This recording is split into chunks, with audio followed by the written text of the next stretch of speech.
Hello दोस्तों, मैं मिथुन आपके अपने YouTube चैनल कलम से क्रांति T20 में स्वागत करते हैं।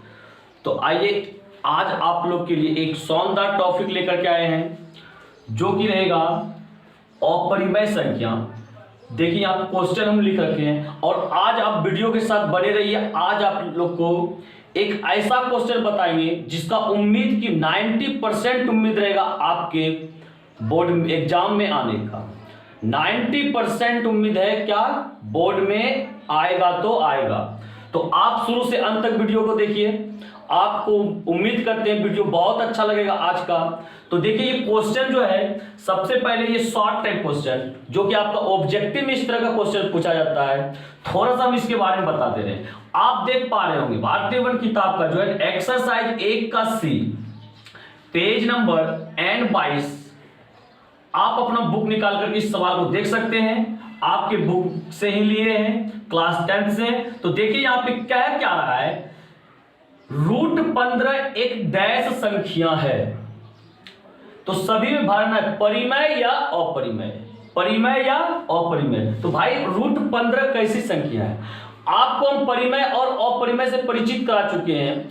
क्या रूट में यदि कोई रहे, आप उसको सबसे पहला नंबर प्रयास कीजिए वो रूट से निकल जाए। यदि वो रूट से नहीं निकले लाख प्रयास करने से, तो क्या समझेंगे, वो अपरिमेय है। तो आप बताइए यहाँ पे, जैसे देखिए इधर सॉल्यूशन हम करते हैं, ठीक है। एक नंबर में आपका सवाल क्या दे रखा है, √15।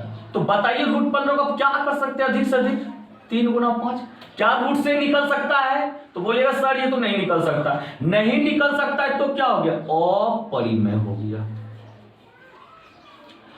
क्या बात को समझ पा रहे हैं। इसके बाद देखिए क्या दे रखा है, 2 नंबर में -√2/√3। इसका आंसर आप अपने से बताने का प्रयास कीजिए वीडियो को रोक करके। क्या आप सही बता रहे हैं? उम्मीद करते हैं आप लोगों ने सही जवाब दिए होंगे। तो देखिए यहाँ पे √2/√3 है। पहला नंबर तो दिख रहा है क्या, √2। ये 2 जो है √2, इसको हम नहीं निकाल सकते हैं, इसे भी नहीं निकाल। लेकिन एक चीज बता देते हैं, यदि बटा वाला आ जाए आप डायरेक्ट फैसला नहीं लीजिए, जानते हुए भी एक काम जरूर कीजिएगा। क्या कीजिएगा, यदि बटा में हो तो एक बार हर परमाणुकरण करके आप लोग देख लीजिएगा कि यह रूट हटता है या नहीं। हर परमाणुकरण का मतलब क्या हो गया, देखिए हर में √3 है ना, एक बार √3 से ऊपर भी गुना कर दीजिए और √3 से नीचे भी गुना कर दीजिए। √3 गुना √2 क्या हो जाएगा, ये -√6 हो गया। और √3 और √3 क्या हो गया, 3 हो गया। बताइए हर परमाणुकरण करने से जिसका रूट नहीं भागे, समझ लीजिए 100% वो क्या है, अपरिमेय संख्या है। ये अपरिमेय हो ही नहीं सकता है, हो ही नहीं सकता। क्या आप 6 को रूट से निकाल सकते हैं? इसका वर्गमूल निकलता है तो नहीं निकलता है। तो समझ जाइए 100% ये कैसी संख्या है, अपरिमेय संख्या है। तो आप इसको लिख दीजिए क्या है, परिमेय। ठीक है, बात को समझ पा रहे हैं ना। तो ये अपरिमेय हो गया। इसके बाद देखिए आप दिखाते हैं आपको 3 नंबर में, 3 नंबर एक क्या है, 4 + √11। आप पहले ये प्रयास कीजिए, क्या ये जो √11 है इसको आप रूट से निकाल सकते हैं? रूट से निकाल सकते हैं क्या? तो बोलिएगा सर 11 तो वर्गमूल होता नहीं है, तो रूट से हम इसे निकालेंगे कैसे? इसे हम रूट से नहीं निकाल सकते, बाहर नहीं कर सकते हैं, नहीं कर सकते। तो क्या हो गया, अपरिमेय हो गया, अपरिमेय हो गया। बात को समझ पा रहे हैं। दूसरा इसका एक सूत्र बताते हैं आपको। सूत्र इसका होता है, एक कॉन्सेप्ट होता है कि एक परिमेय और एक अपरिमेय संख्याओं का योगफल, अंतर, गुणनफल और भागफल, चारों का चारों क्या होता है, अपरिमेय होता है। आप ये इसको नोट करना चाहते हैं, नोट कर लीजिए कॉपी में। क्या नोट कीजिएगा, एक परिमेय संख्या और एक अपरिमेय संख्या का योगफल हो या अंतर हो या गुणनफल हो या भागफल हो, वो क्या होगा, सदा अपरिमेय संख्या होगा। तो बात समझ पा रहे हैं, क्या हो गया, अपरिमेय संख्या हो गया, क्योंकि एक परिमेय था एक अपरिमेय था, योगफल था अपरिमेय हो गया।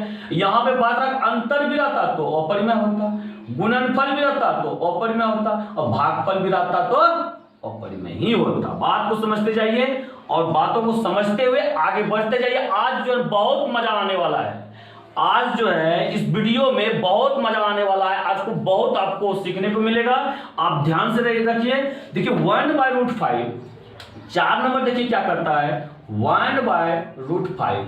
तो ऐसे तो आप लोग बता सकते हैं कि सर ये अपरिमेय, क्यों हम बता रखे हैं, अभी क्या बता रखे हैं कि एक परिमेय और एक अपरिमेय संख्याओं का भागफल भी क्या होता है, अपरिमेय होता है। तो लेकिन आप बटा वाले में ऐसे डायरेक्ट नहीं कीजिए, कभी कभी हो जाता है परिमेय भी हो जाता है, ठीक है, परिमेय भी हो जाता है। तो बटा वाला जैसे आए, आप लोग को एक चीज बता दिए हैं, हर परिमयीकरण करके देख लीजिए आप, वही आपको कंफर्म करेगा कि परिमेय है या अपरिमेय। चलिए देखिए, हर में √5 है ना, एक बार √5 से ऊपर गुना कीजिए, एक बार नीचे गुना कीजिए।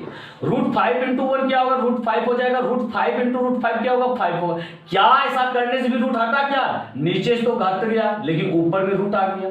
√5 का वर्गमूल निकाल सकते हैं क्या, 5 पूर्ण वर्ग संख्या है, नहीं है, तो बताइए कि कैसी संख्या है, अपरिमेय संख्या। जब ये अपरिमेय हो गया 100% ये भी अपरिमेय हो गया।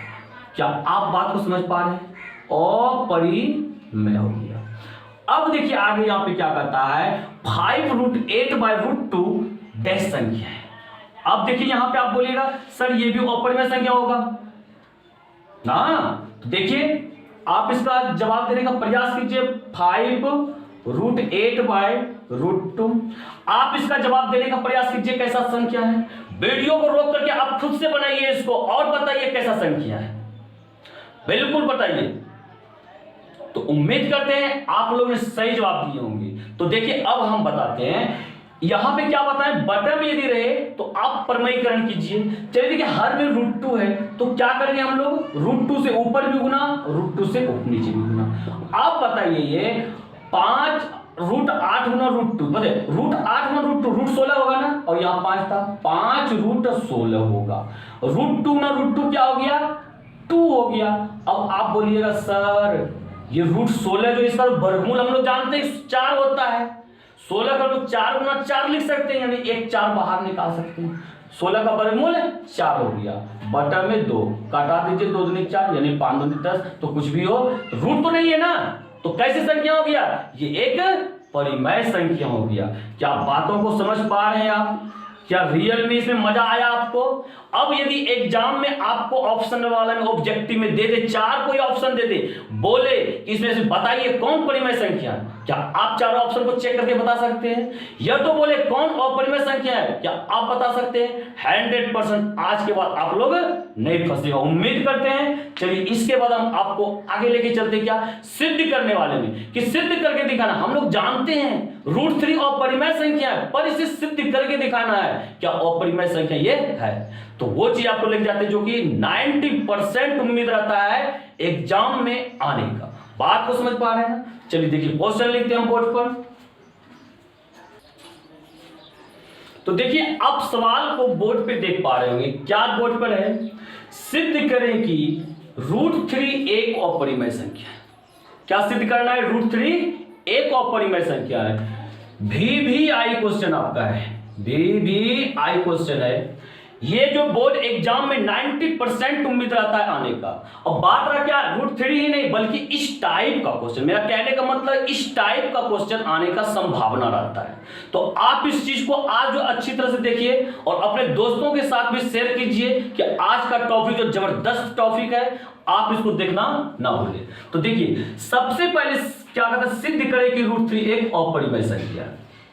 तो हम लोग को सॉल्यूशन जो करेंगे, हम लोग सॉल्यूशन में पहले देखिए सॉल्यूशन में क्या करेंगे, सॉल्यूशन स्टार्ट करेंगे और सबसे पहला चीज लिखेंगे क्या, सिद्ध करना है। आप जो प्रोसेस में ध्यान रखिए, क्योंकि लोग इसी सवाल को हर किसी ने अलग अलग टाइप से बनाता है, पर आपको उस टाइप से हम बता रहे हैं जिसमें कि नंबर कटने का चांस नहीं रहता है, फुल मार्क्स आने के चांस रहता है। इसमें क्या करेंगे, यहां पे लिखेंगे सिद्ध करना है, सिद्ध करना है, डैश मार देंगे। क्या सिद्ध करना है, √3 एक अपरिमेय संख्या है, अपरिमेय संख्या है। पहला प्रोसेस ये हो गया कि लिखना है आपको, सिद्ध करना है जो भी है, तो वो √1 एक अपरिमेय संख्या है। इसके बाद चलिए देखिए, इसमें अब आपको एक हम कहानी सुनाते हैं, कहानी को ध्यान से सुनिएगा और समझिएगा, उसके बाद सवाल के ऊपर चलते हैं। तो जैसे देखिए, ये √3 जो आपको मालूम है कि भाई यह तो परिमेय होगा, यह अपरिमेय होगा, इतना तो हम लोग जानते हैं, क्योंकि दो ही संख्या पे खेल चल रहा है। वास्तविक संख्या की बात चल रहा है ना, वास्तविक संख्या तो परिमेय ही होगा या फिर अपरिमेय होगा। जैसे देखिए, मेरे पास में दो चीजें हैं, आप देख पा रहे हैं, एक कलम है, एक मार्कर है। इसी तरह से दो ही चीज हो सकता है, या परिमेय या अपरिमेय। पर हम जो है ना, आपको बोलेंगे, क्या बोलेंगे, इसमें से एक चीज आपको दिखाएंगे, बोलेंगे देखो ये कलम है। आप क्या बोलेंगे, नहीं नहीं सर ये कलम नहीं। आपको ये नहीं बोलना क्या है, सिर्फ आप इतना बोलिए सर ये कलम नहीं है, तो हम ऑटोमेटिक समझ जाएंगे इसका कलम नहीं तो क्या है, मार्कर है। क्योंकि मेरे पास तो दो ही चीज था और हम बोले कि कलम है, तो तुम बोल रहा है कि कलम नहीं है, तो इसका मतलब ये तो मार्कर ही होगा, 100% मार्कर होगा। तो वही चीज लेकर के चलते हैं। आप शायद कहानी को समझ गए होंगे, तो इस सवाल को भी समझ जाइएगा। अब यहां पे हम लोग लिखेंगे क्या, माना कि, क्या लिखेंगे, माना कि √3 एक परिमेय संख्या है। परिमेय संख्या, आप इस चीज को समझ पा रहे होंगे कि जो सिद्ध करना है उसके अपोजिट मान लेंगे। सिद्ध करना है अपरिमेय, मानेंगे क्या, परिमेय। तो आप समझ पा रहे हैं, माना कि √3 एक परिमेय संख्या है। तो बताइए, इसलिए क्या हम लिख सकते हैं √3 बराबर p/q? क्यों? क्योंकि हम मान चुके हैं कि यह परिमेय है। तो भाई यदि माने परिमेय है तो p/q के रूप में तो लिख ही पाएंगे ना, क्योंकि परिमेय संख्या को तो p/q के रूप में लिखा जा सकता है, जहां p और q धनात्मक पूर्णांक संख्या है। क्या है, धनात्मक पूर्णांक संख्या है। इसके बाद देखिए अगला स्टेप क्या करेंगे हम लोग, यदि कोई परिमेय संख्या लगे कि परिमेय संख्या है और रूट है, तो क्या दोनों तरफ यदि वर्ग कर देते हैं तो रूट क्या होता है, गायब हो जाता है। चलिए देखिए, यहां पे क्या कीजिए, आपकी लिखिए दोनों तरफ वर्ग करने पर, क्या लिखेंगे, दोनों तरफ वर्ग करने पर चलिए दोनों तरफ वर्ग कीजिए। दोनों तरफ वर्ग का मतलब क्या हो गया, स्क्वायर करना है। √3 है, इसका भी स्क्वायर कीजिए, p/q है, इसका भी आप स्क्वायर कीजिए। इसके बाद देखिए, आप देख पा रहे होंगे कि बताइए √3 गुना √3 क्या होगा। आपको एक सूत्र बताया ना कि √x गुना √x क्या होता है, x होता है। तो उसी तरह से √3 गुना √3 क्या होगा, यहां पे बोलिएगा सर यह 3 होगा। बताइए p गुना p क्या होगा, p² होगा। q गुना q क्या होगा, q² होगा। बात समझ पा रहे हैं। अब देखिए यहां पे 3 बराबर p गुना, ये p² जो है इसको लिखिए p², और ये q² जो है इसको दो भाग में बांट दीजिए, q गुना q लिख सकते हैं। चलिए देखिए इधर अब बता रहे, आप समझिएगा। अब बताइए यहां पे इसको क्या कर दिए, q गुना q। एक q को जो है बाय क्रॉस मल्टीप्लाई कर दीजिए, किसके साथ में, 3 के साथ में। ध्यान से रखिएगा, कितना q को, एक q को, तो 3 गुना q, बताइए क्या हो जाएगा, यहां पे हो जाएगा 3q हो जाएगा। अब इधर क्या बचा, एक तो p² भाई ऊपर पे बचा हुआ है, और नीचे क्या बचा हुआ है, q बचा हुआ है। बात को समझ पा रहे हैं, इतना यदि समझ गए तो समझिए आप सीख गए सवाल को। आप बताइए क्या इस चीज को आप समझ पा रहे हैं, अभी तक जितना हम लिखे आप इस चीज को समझ पा रहे हैं। यदि समझ गए समझिए आप सीख गए। अब इसमें कुछ नहीं है, रियल में यदि आपको समझ में आ गया, सबसे पहला काम कीजिए क्या, वीडियो को आप लाइक कर दीजिए और इस वीडियो को आज दिन अधिक से अधिक आप लोग शेयर कीजिएगा।